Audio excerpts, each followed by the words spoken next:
迎收睇布丁哥哥跑！我今日我快到咗啦！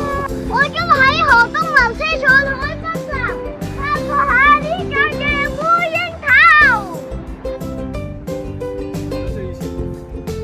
頭喺海濱站嘅，而且係退役咗搭船嚟嘅車嚟㗎。